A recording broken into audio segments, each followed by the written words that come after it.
What's going on, ladies and gentlemen? Welcome back to another episode of the Raw and Unscripted Show with yours truly, Christopher Rausch, the place where we help you overcome your self-created crap without the self-help fluffy bullshit. And Lord Almighty, am I excited for the conversation we're going to be having tonight. So I encourage you to tune in, listen, and as always, take notes. This is going to be a very, very deep and vulnerable conversation about life. You know, that's what we do every single week here on the Raw and Unscripted Show is we talk about life. We talk about what it is that we can do to shift our perspectives just a little bit about our past, present, and our future, right?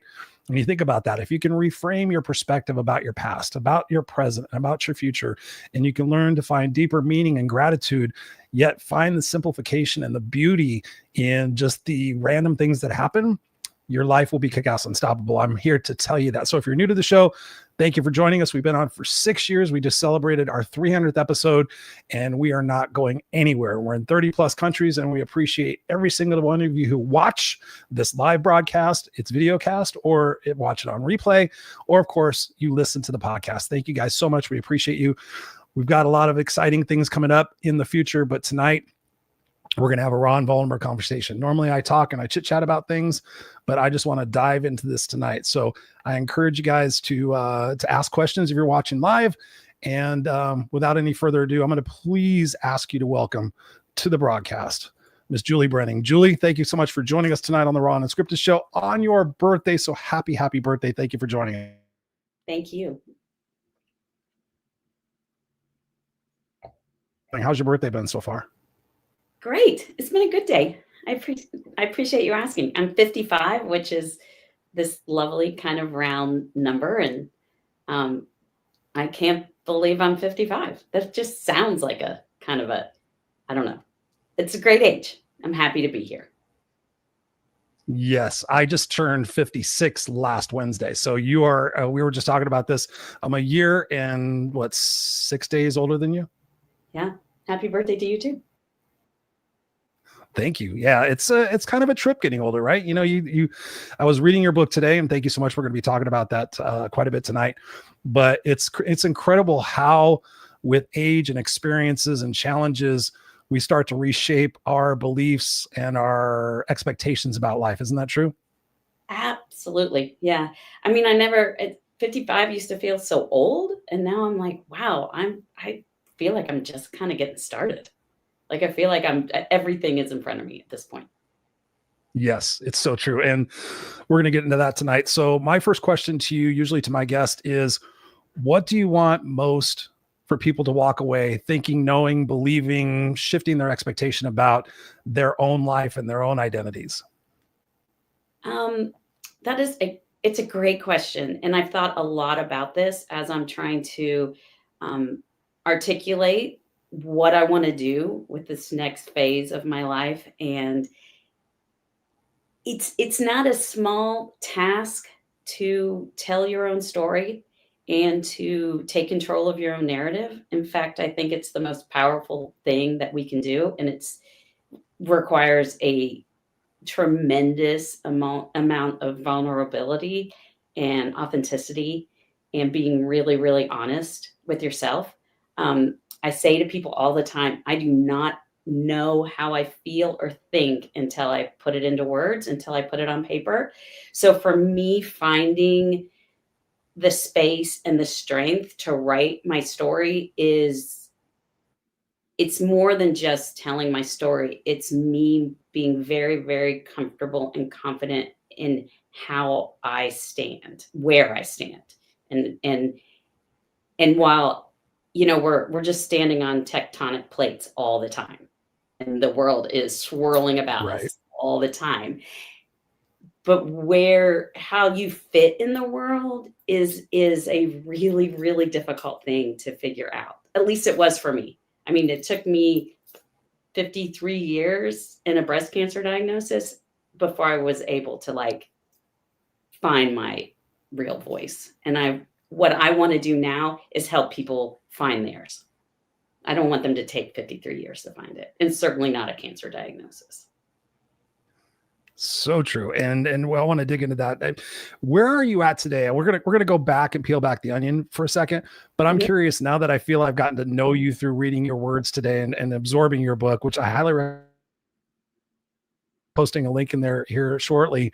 Where are you at today? You're talking about being a breast cancer survivor. I know there's people that are watching that have either dealt with cancer themselves or they've dealt with family members who have had cancer.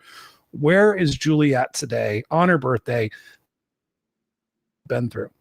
I'm 2 years post, a year and a half out of treatment. And I will say that I am actively feel like I am back to myself as much as possible.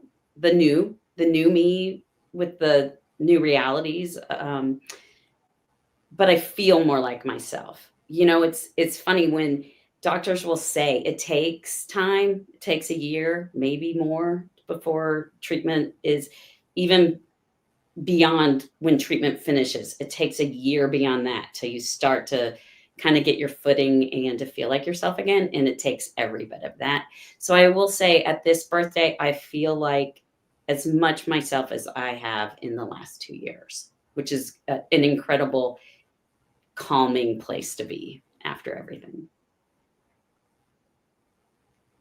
I have to say that in your book, the word courageous, vulnerable, honest, self-deprecating, funny, sarcastic, so many different things come into mind when I read your book, and I could feel as though you were speaking it to me. I felt like I was there with you. I feel like it's crazy to say this, but I feel like I know you in such a weird way. So thank you for that. I encourage everybody to get this.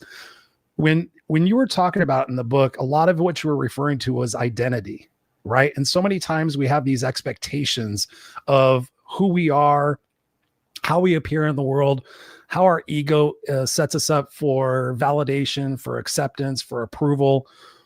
Walk us through that journey of realizing who Juli is, and talk to us about the fact that sometimes we have to go through those hard times to realize who we truly are. Yeah, I hate that. I mean, I hate that's a reality of humanity, that I feel like sometimes we have to really hit rock bottom before we discover who we are fully. But I also believe that that's like shedding the ego and being like, okay, I'm gonna, and I say that, but I will also kind of buffer that with the fact that cancer gives you a little bit of freedom. I mean, no, people allow you to say and do things that you feel as if you can't do normally, because you're like, oh, I have cancer. I get a buy here a little bit. I'm going to play the cancer card. And that's a great thing. But it's also kind of a sad thing that we feel like we have to have something like cancer to openly say and be who we really in our heart of hearts know ourselves to be. But I don't know where that comes from. I don't know if those are like society's rules, if it's just trying to navigate life, trying to be a little bit of everything to everyone. I don't know. But for me, it wasn't as if anybody was holding me back. I felt like I had a great life. I have a very supportive family. I have an incredibly supportive husband and great kids. And I have really I have a very good support system. And even with that, I still did not feel like I was being authentically myself. So if I wasn't being authentically myself, then my guess is most of us aren't. But it's scary. It's really, really scary. At least it was for me to write these things and put it out into the world and then just sort of see how the world reacts to it. I mean, that's pretty terrifying, actually. Mm-hmm. But isn't it also liberating to feel like you're truly a part of what's going on as opposed to being an observer of it? Absolutely. Yes. And what's funny is I will at times be like completely like at odds with myself and like really not even sure what to do with all the angst inside of me. And then I'll sit down and I write. And as soon as I hit send on it, it's like this whole weight has been lifted off of me. It's so freeing for me to just take whatever is sitting in my heart and like just put it out on paper. And I do think there's a lot of value in trying to diffuse things with humor. I mean, I feel like, I mean, we live in a world that's incredibly serious. Like sometimes diffusing things with humor is one of the best ways to go about it, to get your point across. I don't think, I'm not a very funny person talking. I'm much funnier when I write. I would love to. You mentioned that in the book also. You were talking about that. You're like, oh, I don't make very good small talk. You were talking about Doogie. and I love the fact that I'm like, I was thinking you should be a stand-up comedian. I could totally see you doing that. And if you haven't ever thought about it before being having your own podcast. Oh, thank you. I love talking to people. I love it. And I love talking, which is one of the reasons I love teaching school, because I love the interaction with people.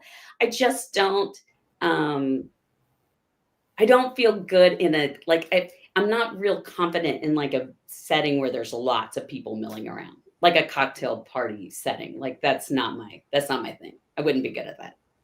I'd be the world's worst politician, which is fine. I don't want to be a politician, but. So why do you suppose that is? Like, you're so well-versed when you write. Why do you think there's that disconnect between being in person and as opposed to writing? Well, because you can't edit when you're writing, when you're speaking, right? Like I can erase and go back and I can rearrange words and I can put them out exactly how I wanted and play with the punctuation. But you can't do that when you're speaking. So it just makes me a little nervous. I really like having an eraser.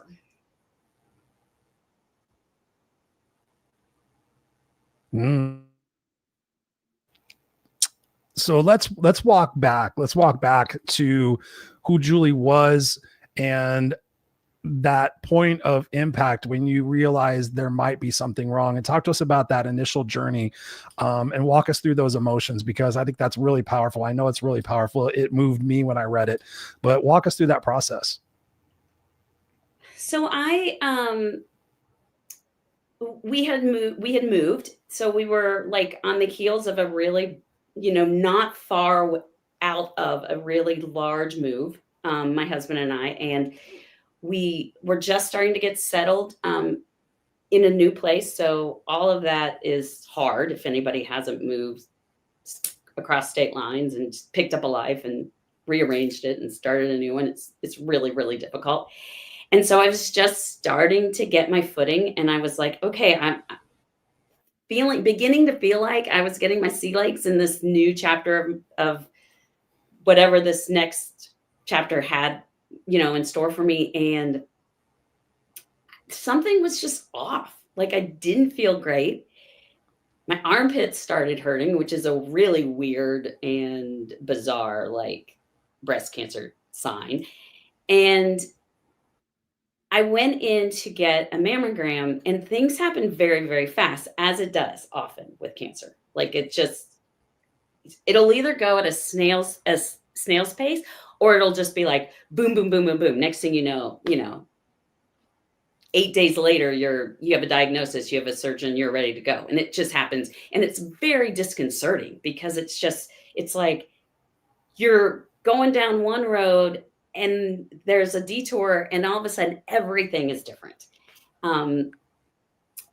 But from that very first moment, it's like the very first person I met, the very first woman who gave me my mammogram, I knew from that moment on that this was going to be my diagnosis. Like there was no doubt in my mind. I don't know if it was the way she spoke with me, or if it was, I felt like she was being exceptionally kind. Maybe she's kind to everybody. I don't know, but I just knew it from that moment.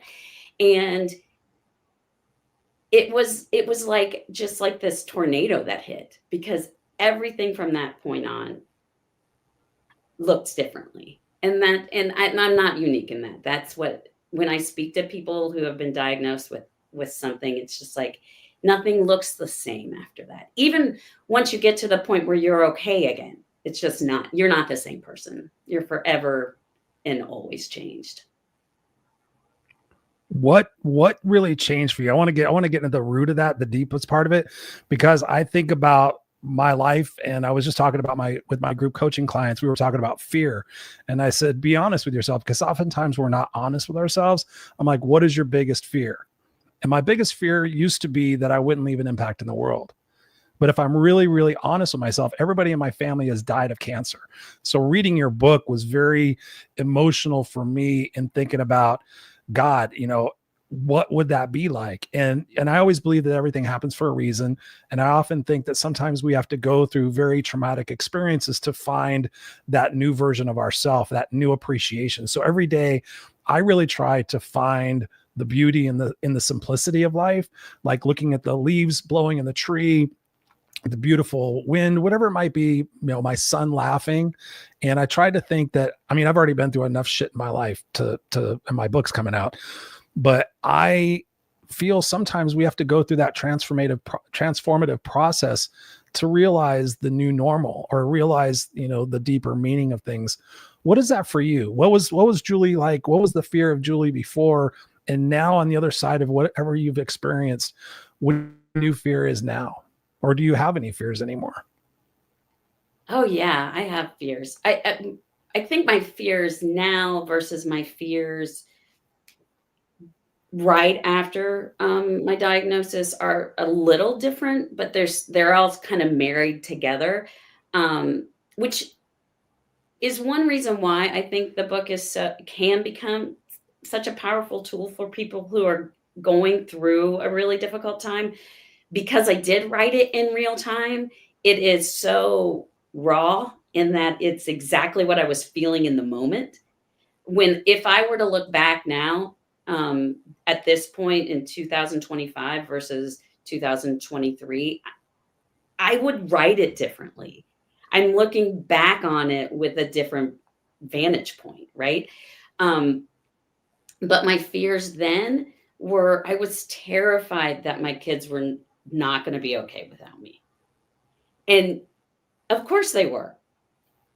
Of course they are. Like they are, but I was so ingrained in their lives. Like I did not have a healthy separation with them. Although I felt like I did. I mean, they were doing their own thing, but I just was so scared that that I was so integral, and it really required me to really evaluate my own faith and be like, you know what? Their destinations are their destinations. I can't control that. That's not it. It has very little to do with me. I have laid some groundwork and I've provided a safe place for them, but they're their own individuals, which I knew, but I needed to be, I don't know, that point had to be driven home. And then my fear became just not having enough time to do the things I wanted to do, to to take the trips, to spend the time, to write another book, which I did. Like, so there are things that I'm starting to check off, and there's a lot of value in that. At least it was for me, right? Because we're all dying and we all have a set amount of time on this earth, Yeah. right? I could die tomorrow. You could die tomorrow. Like, we're dying every day. So it's like, well, then how am I going to live? And it's, so now my focus is on that. Like, how do That's I look at, you know, I think, but I'm trying to stay. I mean, fear is very debilitating, don't you think? Like, fear is what keeps us in the starting blocks. And I'm trying to work around my fear and like work through it, face it, look at it, and be like, okay, I'm strong enough for this. I can be a badass and I can handle this. I've done really hard things. I had my boobs cut off. Like, I can do hard things. But it's daily. It's a conversation.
Hang on 1 second.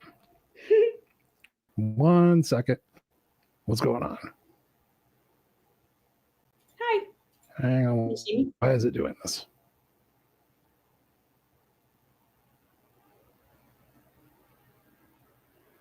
I apologize for that. We are having a little bit of technical difficulty. Are you with me still? I'm with you. Okay, I just switched my internet. Apologize for everybody who is watching that. Sometimes technical things happen. So hopefully this will change it. So going back to fear, when you think about fear in your life now, and you think about somebody who might be afraid of living, they might be afraid of dying, they might be afraid of a prognosis, what recommendations do you have for people to process fear proactively? Oh God, that is a great question. Thank you. I think it's really important. I scrambled to fix my internet. I think it's really important to be very sure in how you feel. You know, like I think we're too easily swayed as humans. Like we get swayed by people around us, we get swayed by the media, it's just so important to be very sure about how you feel about things. So especially like with doctors. I mean, doctors their job is to keep you alive, but they have nothing to do with you living, right? Like they're just making you survive. But that's very, very different than living. And you have to articulate yourself to them all the time. Like you have to be your own advocate constantly. And you have to like stand up for yourself. And if the treatment is worse than the cure, you have to say, I'm not doing this. This is not, I can't sacrifice every aspect of myself. But if you're not completely convicted in who you are and how you feel, then you're going to be convinced to do stuff you're not comfortable with. And for me, the only way I know how to do that is to write. And I like write and I put it out in the world, but that doesn't mean everybody does that. That means just take a minute and write it down. Like sit with your thoughts, process your thoughts, be confident in how you feel because it matters. It's you matter. Like, you're a number to your doctor, but you're not a number to the people in your life. True. And I want to read something that you put in your book, which really hit me. And I want you to go deeper on this. But in there, you said, there's still lessons I'm learning. Most of them are really fucking hard, of course. But you said, what is playing on repeat? I think that's so powerful when we look back on our lives. And I think about my own personal life. And I think now at 56 years old that I've got a lot more wisdom than I even had at 45. But yet, there's still that part of me like, okay, what's next? I know that I've been through a lot of shit in my life, but I know that there's always going to be lessons coming up. I mean, are you familiar with the hero's journey? Yes. Yeah. Okay. The Joseph Campbell story, but I want you to go deeper on for people that are watching and listening. What is playing on repeat? What do you mean by that? Well, what I mean by that is, repetition is a real thing and patterns repeat. Whether they're the patterns we create in our own lives by something we do or that happen to us. But those patterns are there because they keep happening because we're not learning the lesson, whatever it is. Right? Don't you think? 100%. If you keep doing the same thing, expecting different results, that's just insanity. But if the same thing keeps happening to you and you keep reacting different, the same way over and over again, well, it's going to be the same. It's the same pattern, right? And I used to tell this to my students all the time. Authors, this is a technique authors do. When they want you to pick up on something in a book, they use repetition. They repeat it over and over and over again. And that's the theme. Well, so then what's the theme of your story? Is it being sick? Is it being poor? Is it being somebody's taking advantage of you? Is it because you drink too much? Like, I don't know what the themes are. Oops. My light just went out. See, the universe is speaking to us. Hold on, I got another one. Ladies and gentlemen, this is the universe and the electricity that's going on. So, I mean, I think that it's easy to overlook, but repetition is like a real thing. I mean, and there are times I'm like, all right, Candace, I named my cancer Candace, and I was like, I get it. I'm like, you're a little superfluous right now. I need you to shut the fuck up and leave me alone. But she was just like, no, I need you to do this, this, and this. And that's where my lessons like came into place so often. What inspired you to name your cancer? I don't know. That happened so fast. That was like day one almost. I don't know. I've always loved personification. I love that idea. I like being able to like see something and kind of wrap my head around it a little bit. So it just made sense. And because she and I were talking, like literally having conversations, and they were the most honest conversations I was having. So I was like, well, I may as well give you a name. I'm going to and she was an ass. I mean, I hated her, but she didn't kill me. So she was good to me in some ways. I know the back and forth with you guys talking about that was really inspiring. And I thought, what a great way to like dig deeper and being able to have that conversation. Because so many times we're just by ourselves and we're thinking the negative thoughts, and we're telling everybody that we're fine and we're okay. And we're trying to be that hero and try to be strong for our kids and strong for our spouses. In the book, you talk about this, and I think this is beautiful. You talk about mourning our past selves and letting go. And I find I've been coaching for over 20 years, probably 30 years now. And I find that, so oftentimes that, surrendering and letting go of what we thought was going to be our expectations is such a tough challenge. What recommendation do you have for people to let go of what they thought that was supposed to be and be present and embrace what really is? Well, I guess I'm very careful not to give too much advice because I feel like I'm really so incredibly flawed and just floundering along trying to do this as I go. But I feel like you have to at least acknowledge and mourn the fact that when things end, they end. And it's okay. Like, I think we're lying to ourselves to act like it's not. Like that's not going to be hard for us, right? Like I distinctly remember, and all I ever wanted to be was a mom, but I distinctly remember lying in the bathtub after having my son and just bawling because I was never not going to be a mom again. Like that part of my life was never going to be again. And I mean, I can act like that didn't happen, but that was real. And that was sad for me and hard for me. And so I looked at it and I had to mourn my pre-cancer self because she's gone. Now, I think I'm a better person now, just like I'm a better person having had children, but it doesn't mean there aren't things I don't miss about that.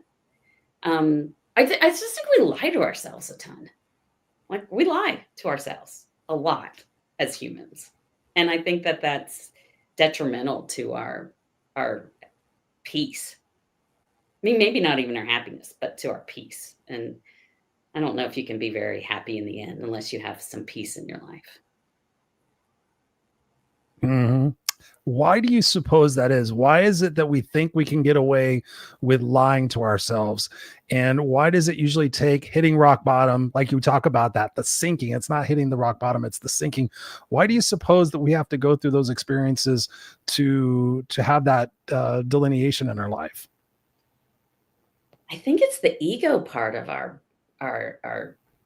personalities that's trying to control things when there's just so much out of our control.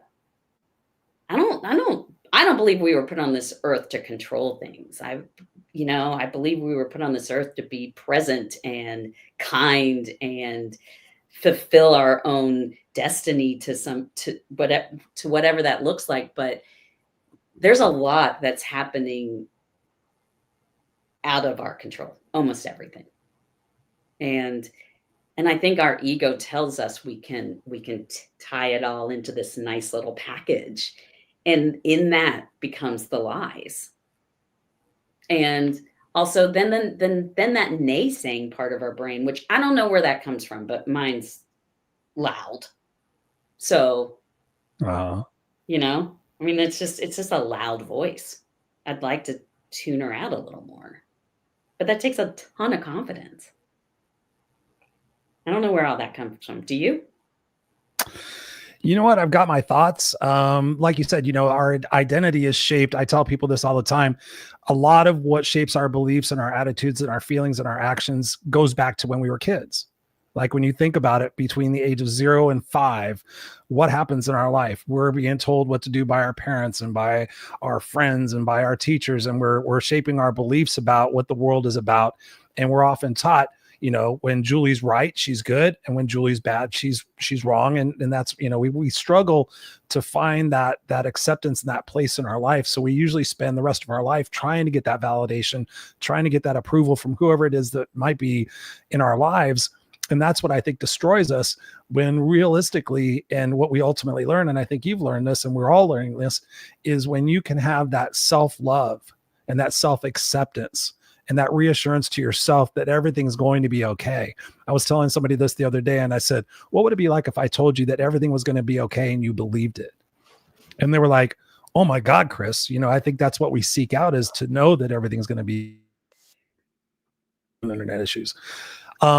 But I also believe that when we are able to have that honest conversation with ourselves and let go of the expectation of what's supposed to be, that we're able to see things from a standpoint of life happening for us and not happening to us. And I tell people to phrase it in a way of, you're not a victim to your situation, you're actually a victor to your situation. And that if God, source, universe, whatever you believe in, is giving you those challenging situations, that instead of running from them like we so often do, we stick our head in the sand or we go to our short-term gratifications, that we should stand up and rise and say, and I think you did a great job of this, is saying, all right, bring it the fuck on. Let's go. Let's go. It ain't going to be easy. It ain't going to be pretty, but on the other fucking side of this shit, I'm going to whoop your ass. And that's what I think that's what I really truly believe you demonstrated in that, whether you believe that or not. Oh, thank you. Well, and I felt that way. I mean, I was like, okay. I mean, there were days that I would sit and have a pity party all by myself, but for the most part, I was like, well, what choice do I have? You know, I have to fight this, because the alternative is dying. And I said yesterday to my husband, I'm like, I can't believe I'm 55. He's like, well, I mean, the alternative was not. I'm like, yeah, good point. Right? Like, yeah, you're right. I mean, I don't want to not be here. So, you know, and it's interesting. I've been reading a lot of, like, I am very character driven in the books I read. And I've been very into just some very strong kind of badass women. And it isn't, they're not trying to like change the world. They're just trying to stand up for themselves and say, I'm going to fight, you know, I'm going to slay the dragons I need to slay and tame the ones I can tame, you know? So I think that it's, and there are times it's easy for me to even forget. And this goes back to kind of like the revisionist history of writing about your past from your future self. It's easy. You just see things differently. And I have to remind myself, I go back and reread the book a lot. I'll go back and I'll read things sometimes just to remind myself of what I'm capable of doing and and the authenticity that I am capable of living with. Because as soon as that I get back into life, sometimes I'm like, oh, now there's rules again. Now I'm supposed to do this. I'm supposed to act this way. I'm supposed to be this. And it's like, okay, well, that's not who I am. It's amazing how quickly I can roll back into those roles. Mm-hmm. And during this process, you were also dealing with your dad having Alzheimer's. And so one of the things that somebody just asked me the other day, like as a coach, what are you getting asked most often recently? And I said, I'm being asked how to deal with aging parents, asked about how to deal with life, aging and getting older, and losing our beauty and our resilience, or not our resilience, but using our beauty, losing our time.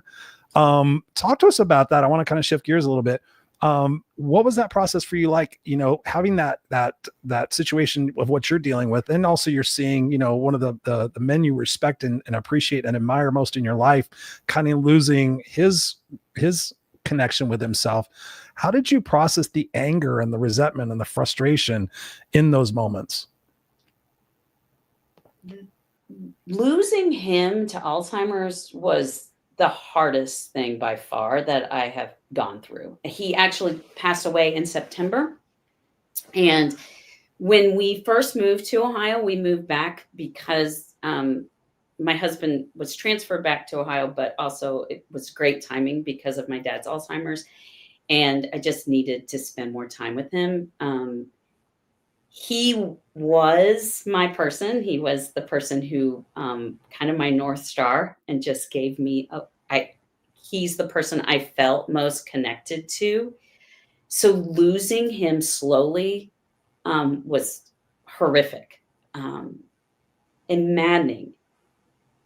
But there was this part of him, the only silver lining in Alzheimer's, and there's very, very few, so you have to take what you can get, is that every day is brand new.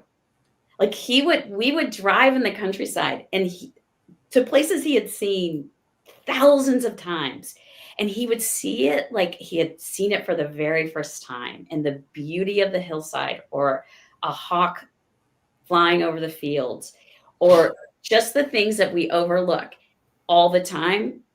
He would see it freshly and with this innocence that was incredible. Now you'd have the same exact conversation 405 fucking times, and you want to pull your hair out, but then I'd have to remind myself I'm like going to focus on the good, which is this tiny little thing. But that was something really good that was given to us during the Alzheimer's process. But the other thing that happened, so it was this window of time. My dad has Alzheimer's and I'm losing him slowly. My kids are really struggling to find their footing in life. We had just moved. I have cancer. And what I realized at that moment is I really can only take care of myself. I mean, besides the basic of feeding people, and when you have to do that, and, those kind of things, emotionally, I really can only take care of myself. My dad is in God's hands. I can't do really anything about that. My kids are in God's hands, universe's hands, who, again, it's nomenclature, whatever you call it, but it's not mine to control. The only existence I have anything to do with right now is mine. And that was a huge lesson. That's really hard. But that was probably one of the biggest ones that happened, because so much was happening around me, and there was nothing I could do about any of it. Mm-hmm. There is so much truth in what you just said, because I like your perspective on life and what's going on in the world today, the choice between the two presidents that we had, and all the different things that are playing out that we really don't have any control of. We're sure we can vote, we can protest, and we could do all these things. But I was having this conversation with my wife. I'm an eternal optimist. I'm a very much believer in love, and the world is a beautiful place, irrespective of what you see on the news and see on social media. I go out in the world every single day and I interact with people. And my goal when I wake up in the morning is to go out there and use my words and my actions to make the world a more beautiful place, to be a representation for my son, to be inspiring to him, to get people to think differently. And my wife is completely opposite. Not completely, but I was laughing the other night because she got two things. She got a shirt that says something like the world is a terrible, I can't remember what it was. It was some sarcastic, but it was something negative. And then a coffee cup that was kind of negative. And I said, people would not know that we are married. Like, I'm like, oh, everything's great. And, people are beautiful and respect our differences. And she's over here like, no, the world's fucked up. And I've got all these people telling me the world's going to hell in a handbasket. But really it is like, what can you control? What impact can you have? And I teach people this. We have an opportunity to react to situations and react to our emotions, or we can have a choice to kind of what I call in pushing the clutch, which if people never driven a stick shift, they don't know this. You could push in the clutch and you could pause for a second. You could say, listen, how can I respond to this situation? How can I take my selfishness, my ego, my sense of what's expected, right and wrong, and how can I let that go and just be okay with whatever the outcome might be? And I know that people are struggling with that these days. I talk to them every single day, but my recommendation to people is how you start your day. Like, so I tell people I wake up, and generally being honest, because you and I are very honest people, I wake up with sometimes with like this overwhelming sense of doom. Like I've told my wife, ever since I was a little kid, I always thought that something catastrophic was going to happen in the world.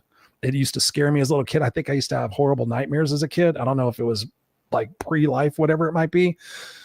So when I wake up, first thing I have to do is I have to find a way to calm myself. And so the first thing I do is I say what I'm grateful for, because I have control over that. I'm grateful for the bed I'm sleeping in. I'm grateful for my son sleeping in the room next to me. I'm grateful for being a dad. I'm grateful for whatever it might be. And then the next thing I do is I set my intention for how I want to show up in the world, because we have control over that. My intention is to be present and playful with my son. My intention is to use my words and my actions to make the world a better place. How do you start your day?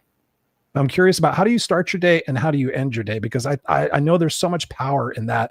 I've seen it transform people's lives, because half the time we pick this up when we look at the world and we set this expectation that it's going to be a shitty day and the traffic's going to suck and our boss is going to be an asshole and people are going to be rude and all these things. So how do you start your day and how do you end your day? And is there any rhyme or reason to that? Well, I start my day now with honestly quiet time and coffee and time with my animals mostly. I really will sometimes lie in bed and think I could just have this quiet time right here, but then I'm still going to get up and have my cup of coffee, and that's still going to take another hour, and then my day still is not going to get started. So I like force myself to get out of bed. But I do think that there's a ton of value in the way you start your day. I mean, I used to think that a lot when I was teaching, because, and all the way back to when my kids were in school, like I never sent them on the school bus. I always took them to school because I couldn't control or help them navigate anything that happened from the time they got out of my car to, when they navigated their day.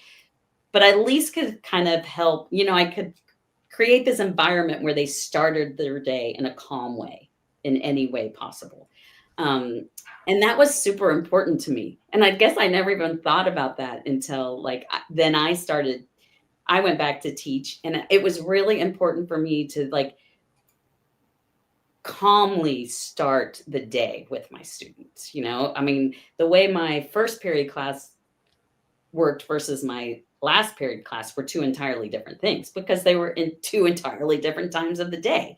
One was at 7:30 and one was at 2 o'clock. That's a completely different time of day. So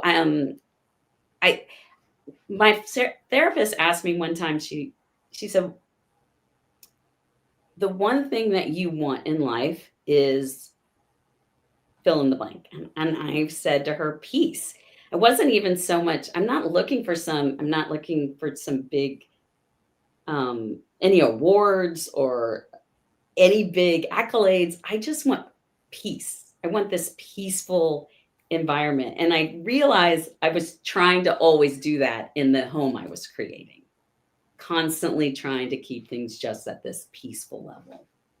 So, I mean, and I wasn't, I didn't do that all the time. I wasn't perfect at it, but I think that's what I must intrinsically want to always try to attain. That's so funny you said that. I've said it a couple of times, both privately and then here on the broadcast, is that I feel like you and I share a brain and this belief. for the longest time I can remember, I've been trying to find that peace. Like inside my brain, it is chaos. It is pandemonium. People say, Chris, you're so well-spoken and you're so calm and you're so positive and you're so this. And I'm like, if you spent fucking 5 minutes in my brain, you'd be like, get me the fuck out of here. I can't do it. I can't do it. I've just gotten really good at being able to say, shut up, shut up, shut up, shut up, shut up, stop it, stop it, stop it. Or be able to redirect myself. But I've read so many books on finding inner peace. You were talking about, I think in the book, reading the Tao. I've really been on that quest to be able to find that peace. And I found that there's peace in finding excitement for life. You know, so oftentimes that we're afraid and we're trying to control the narrative and we're trying to find certainty. Tony Robbins talks about it all the time, that we're trying to find certainty. And I have found that if you reshape your perspective of not being afraid of things, but being excited, that kind of shifts the narrative in our brain, and the negative self-talk is able to shift a little bit. And it's not going to be something that happens overnight. It's something that we can continually try to work on every single day and be able to say, okay, how can I be excited for this challenge? How can I sit there and ask myself? And I tell my coaching clients and I tell everybody, ask yourself, what am I supposed to be learning from this? And I think whether you realize it or not, you did a great job in your book and your narrative. And I think the way that you had the conversation with Candace was, what am I supposed to be learning from this? How am I supposed to be growing from this? And how do I want to be on the other side of that? And I give people the example that I was at Six Flags Magic Mountain here in Southern California, and we were at Colossus when that was the biggest roller coaster. And in front of me, everybody was excited. The group in front of me were like, oh my God, look how big it is. And look how fast it goes. Are you going to put our hands up? And da-da-da-da. And the people behind me were like, oh my God, look how tall it is. Look at that loop-de-loop. You know, I wonder if they service the thing. What happens if the bar comes up? And it was the same exact situation, but it was two different perspectives. And so I've found that in my life, to find that peace is to show up with a sense of curiosity, a sense of excitement. And you kind of talked about it with your dad, that sense of adventure, that sense of newness. How can I see the world in a new way? My question to you is, I believe there's so much power in questions. As you were journaling and as you were writing the book and as you were thinking about this process of dealing with your dad's Alzheimer's, dealing with your kids, you know, coming of age and dealing with their situations, what questions do you find that people perhaps can ask themselves or consider to start to shape that narrative to be a little bit more positive rather than deconstruct or destructive? I think you can ask yourself, what am I getting from this? Yeah. In any given situation, right? I mean, there are things to be gleaned, and some of them are really flat out gifts that you're given in situations. And also then just kind of just pause and think, because, you know, when you were speaking, I was thinking about it, you know, like, let's take that roller coaster analogy and, you know, both of those things. Well, they're both true, right? So we are living in a world where two things are true at the same time. Mm-hmm. Yes, the world's going to shit. And yes, I have no control and things are really pretty okay. Like those are simultaneously happening. So it's like, how do you then, where do you fit? Where as a human being do you fit in that mix, right?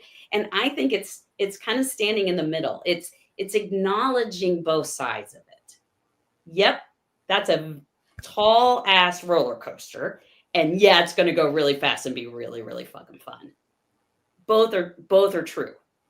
And, you know, that's what I kind of had to get to with cancer. Like, and for me, it was like looking at the absurdity of breast cancer. I mean, I said it to people all the time. Like I really would have rather gotten cancer of my elbow, because you said that is not a body part I have any problem with showing the world, right? And then for me, this was like the one body part, never was a big deal to me. And then all of a sudden, my whole life revolved around this body part. And so there was some absurdity in that. But in the absurdity, I was able to be like, okay, this is simultaneously really shitty and also kind of funny.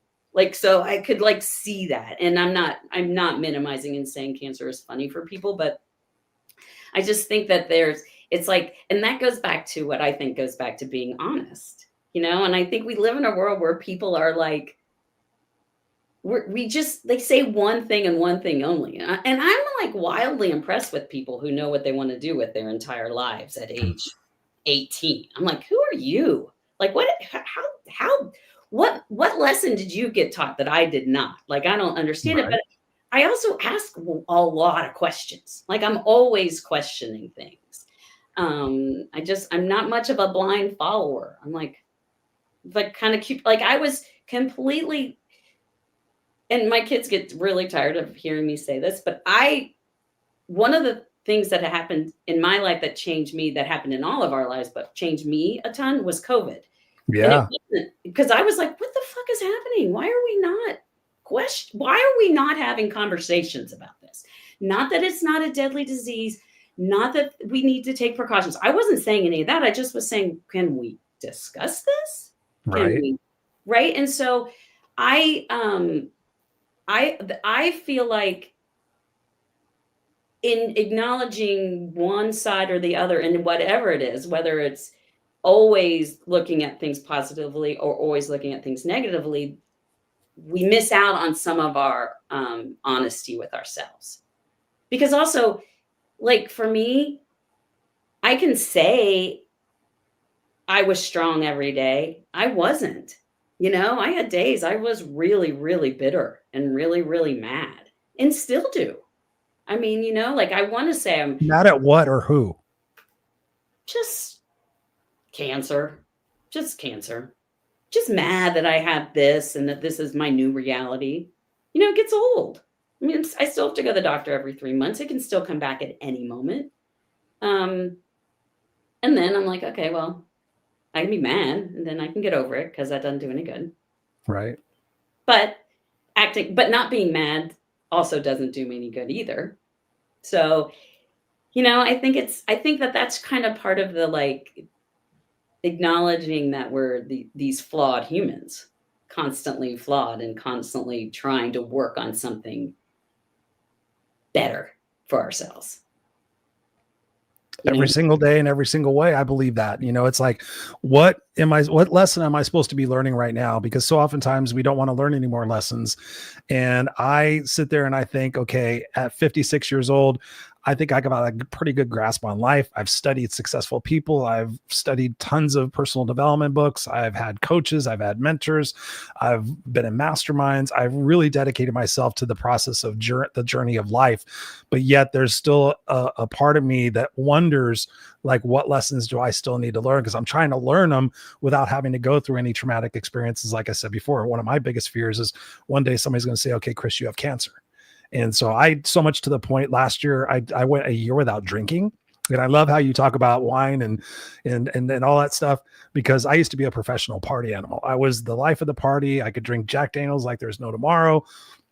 But I was literally sitting on a couch and I think about congruency a lot. I think about, am I being congruent with my words and my actions? And ultimately, my biggest goal, I think I've achieved a lot in my life. I mean, my memoir is coming out in probably 3 or 4 months. It's been probably one of the most painstaking processes I've ever had to go through. And I've been homeless. I've had a gun put to my head. I tried to kill myself twice. Unfortunately, I sucked at it. But I sit there and I thought like, okay, I want to live to see my son get married, have kids, whatever he wants to do. I want to be there for him in that. I never had a father. My biological father had kids of his own and was married, was cheating with my mom.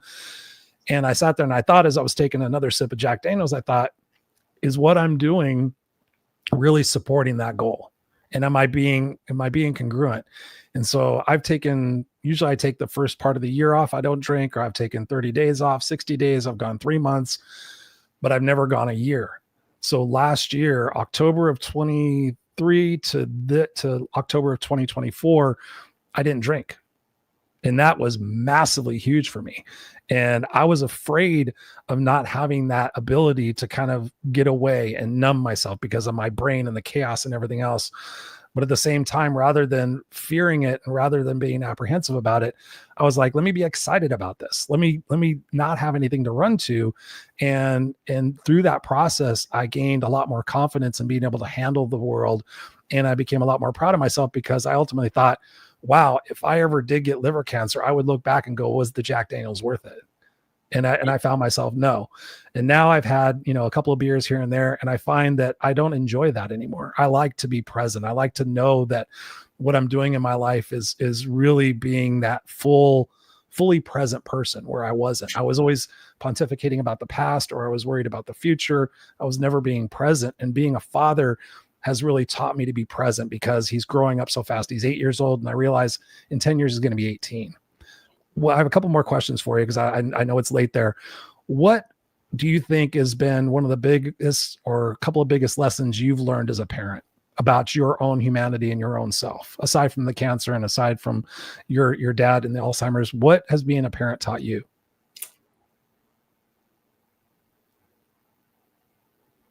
That, what has being a parent taught me? Because you're pretty funny about some of the stuff in the book. I know, my poor kids. They're like, really, Mom? Could you not have written about us? Or could you at least have changed our names? I don't know. That's a very good question. I will say being a parent is like the absolute epitome for me, as far as, they are my two favorite people. I love them as humans. They're incredibly good human beings, which I'm very, very proud of, but I think it's who they are. It's the most remarkable thing to watch two people, or one person, or 10, how many kids you have, but for me too, just become their own thinking humans. And I love their stances on things. I don't necessarily agree with them on everything, but they're very convicted, and they're very, very smart. And I just enjoy them as people a lot. I really worked hard at being a mom, more than anything. That was my job. And it's hard. That's a hard thing when you realize, okay, that job is shifting. I mean, I'm still their mom, but it's shifting, and it's not the same as it once was. I'm not needed as I used to be. But I probably didn't answer your question, but I don't know the answer to that entirely. What about you? To be present, to be really present, to be intentional. I've learned, because I'm always go. I was very, very driven on outcomes, because I was homeless. And so my whole reason for living was not to be homeless again, and to get that validation and to get that approval. My mother wasn't a very kind person towards me. She tried to do the best she could with what she had. So for me, it's about that intentionality. Like when I get done with this conversation, I'll wrap it up and I'll make it into a podcast and do stuff. But then I'll sit here and I'll pause, and I'm like, they don't give a shit about my podcast. I mean, they do, but they don't. Who do I need to be? Who do I want to be for him? So it's really about being intentional. That's why I set that intention in the morning, is to be present and playful with my son, because oftentimes I would be with them and I would be thinking, okay, next I got to do this. Next I got to do this. What outcomes am I seeking to get? And it's caused me to just to really pause, because when I've asked parents, like, what is it that you would give me advice about? Because I became a dad late in life. We adopted, he came from adoption from birth. We couldn't have kids. It was this whole long drawn out bad story. And so I find that I'm really proud of myself when I'm present and playful with him, and when I'm being very intentional and enjoying those moments, because the other people would say, I wish I would have been there and more present when they were kids. So it's taught me that. It's taught me to really listen rather than give advice, because we want to teach and we want to do that stuff. What do you think about life? What do you he's 8 years old. And so the things he says is like, well, duh, God, because they have such an innocence and they have such, a simplistic way of looking at things. And I'm like, that's right. Thank you for teaching me that. It's like, it's not about what I can teach him. I think it's what he can teach me. So yeah, it's constantly an ongoing thing. I'm worried about his future and the world and all sorts of different stuff. But I also think, we grew up, you and I grew up about the same time. I was told to get under a cheap wooden desk in case Russia, bombed us. So there's always been fear. There's always been that uncertainty. There's always been this and that and the other thing. And we all turn out right. I mean, we all turn out the best way we can. So Yeah, I think that's good. And I have other thoughts on that about what I read into your book, but I won't go into that. My other question for you before we round out the conversation, and I love asking people this, because so oftentimes when somebody has, a life-threatening disease or has something go up in their life, I just had a friend who lost her spouse today, and you try to say the right thing, you try to do the right thing, but your husband throughout this process, what would you say to people? What kind of advice would you have for people who are experiencing a tragedy or a life-threatening disease or something with somebody else? How would you frame that for them to kind of support that person? Because oftentimes we don't know what to say. And, you talk about your husband and him being supportive, but what kind of advice would you have for people in those situations to be supportive of somebody like yourself going through that journey? I think exactly what you were saying with your son, to be present. It's not, you don't have to say any words. There's nothing you can say to your friend today. There's nothing anybody could say to me after my diagnosis that I didn't already have playing in my head or I wasn't already thinking. But I did need people just to sit with me and watch a movie or laugh about something silly or watch a mindless TV show or talk about a book. Just to be present, because it's very lonely. It's very, very lonely. Which is the nature of having something, being sick of any kind. But I would say the same thing if you're going through a divorce or, any moment in life. It's lonely.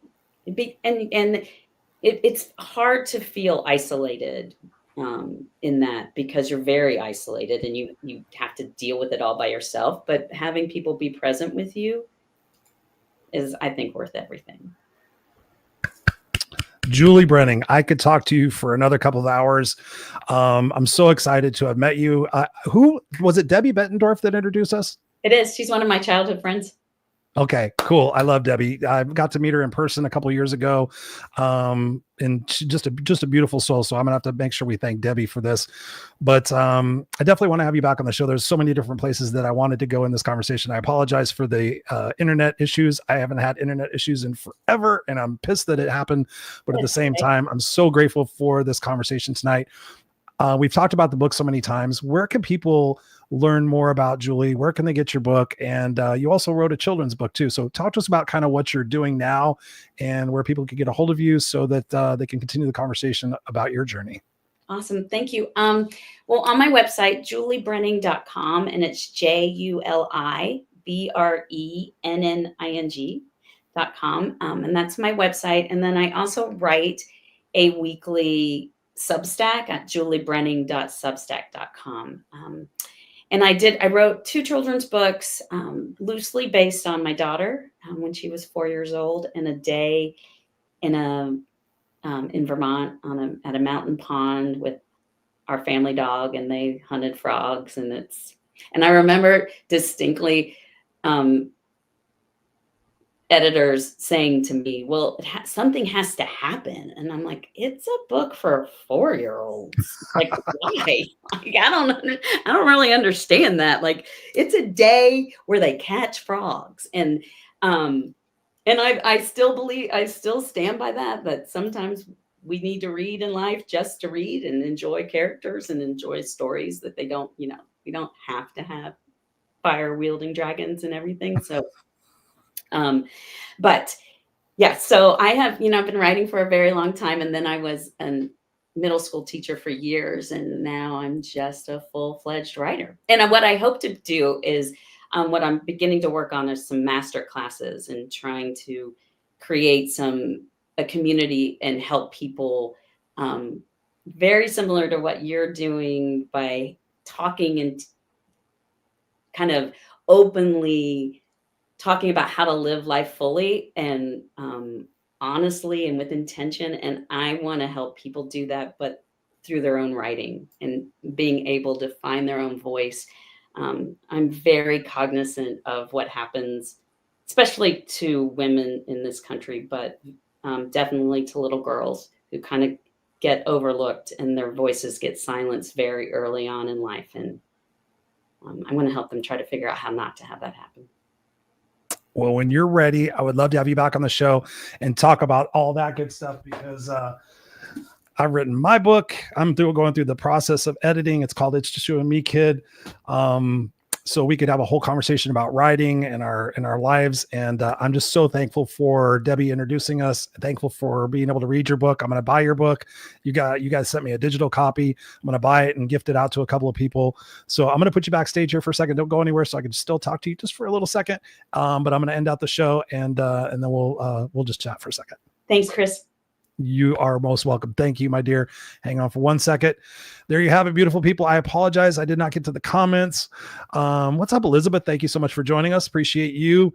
Darlene's in the house. She says, I still worry about my kids and they're all out of the house. I hate worrying like I do. Not good.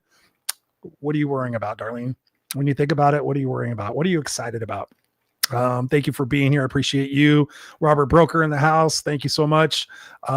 He said, here he goes, that's no fun. It's like losing someone over and over again. Yes, the Alzheimer's. I had a dear friend of mine. One parent had Alzheimer's. The other one had dementia.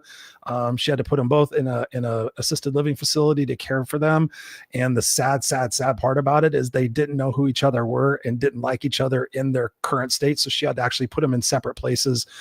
Yes, cherish your parents, cherish your moments, cherish yourself, right? When you think about this life is so short. It is so short. And I don't mean to sound tragic or dire, but like Juli said, and I said this, I think last week on the show. So again, I'm sharing a brain. As I said, we're all dying, right? We're all afraid of dying, but the process of living is that process of sitting there, getting to that end of the journey, and we're all going to get there. And what are you going to think about? Whether, it's something that's prolonged, something that's sudden, you're going to have an opportunity to think back on your life. And I encourage you, to put yourself in that situation, as sad as it is, as tough as it is, but you put yourself in that situation and decide now before that tragedy happens, what it is that you might miss, what it is that you might be taking for granted. Because so oftentimes we take things for granted. And I myself, I sit there and I wake up every single day and I'm excited. I'm like, man, thank you, God. And I'm not a religious person. I'm a spiritual person. But I think, man, thank you for another day. Thank you for the opportunity to see. Thank you for the opportunity to hear. Thank you for the opportunity to feel. Thank you for the opportunity to use my words and my actions and all my experiences in this world to help you guys and to help me think differently and to be a part of this amazing planet with 8 billion people on it, where we're more the same than we are different. And so when you think about your life, think about it in terms of the legacy that you get to leave. And you guys may have heard me say this before, but think about it in terms like this. If I died tomorrow, who would show up and what would they say? And for me, that was a life-changing moment back in 2008 where I sat there and I thought, man, 10 or 15 people would show up and they would talk about all the stupid shit Chris did. Oh man, he was a party animal. He did this. Oh, by the way, he wrote an amazing book that changed the world. And I didn't want a postscript on my life to be that. So I went home and I wrote my eulogy. And I encourage you motherfuckers all the time, write your eulogy. Write it. Yeah, it's tough and it's painful. But then when you wake up in the morning, you think, man, my intention is to use my words and my actions to make this world a better place. My intention is to take better care of myself and to think better and differently about myself. My intention is to really listen to see what people have going on and be a part of their success and be a part of sharing in their misery. And that together we can all make this world just a little bit better every single day for who it is that we are by sharing our gifts. So wherever you're at listening to this in 30 different countries, please share your gifts, right? Stop waiting for someday. Someday doesn't exist on a calendar. Today is the day. Tomorrow, if you get it, tomorrow's the day. And sit there and think about the legacy that you get to live and use those gifts to sit there and make someone else's life just a little bit better. And if all 8 billion of us can do that, that's my goal. If we can all just do a little something for someone else, just imagine how different the world would be in a matter of moments. So I encourage you guys to do that. Thank you so much for listening to this. Thank you so much for subscribing to the podcast. And we're going to be back again next week. I think next week it might be a solo show. But yeah, always send me an email, info@noexcusescoach.com. Let me know what subjects and titles and people that you want me to have on the show. And I will sit here and continue to deliver that to you. Thank you so much for being a part of this journey for 6 years and 307 episodes now. I love and appreciate you. Make sure you please connect with Juli. I don't say this very often, but read her book. And it is a tough read, but it's also an amazing opportunity for us to see our own humanity and our own opportunities in just a little bit different light. So thank you guys so much for supporting the podcast. I love and appreciate you guys. Now, what are you going to do? Are you going to sit there and say, oh my God, this was so amazing, Chris, and I'm so inspired? Or are you going to actually do something? That's what I encourage you. Take that action. Have those tough conversations. And like Juli said, be honest with yourself. You're the only person that could be that honest with yourself. Be honest with yourself. Get present, get real, take action. I love you guys. See you here next week on the Raw Unscripted show. Go be beautiful. Go be unstoppable. Thank you.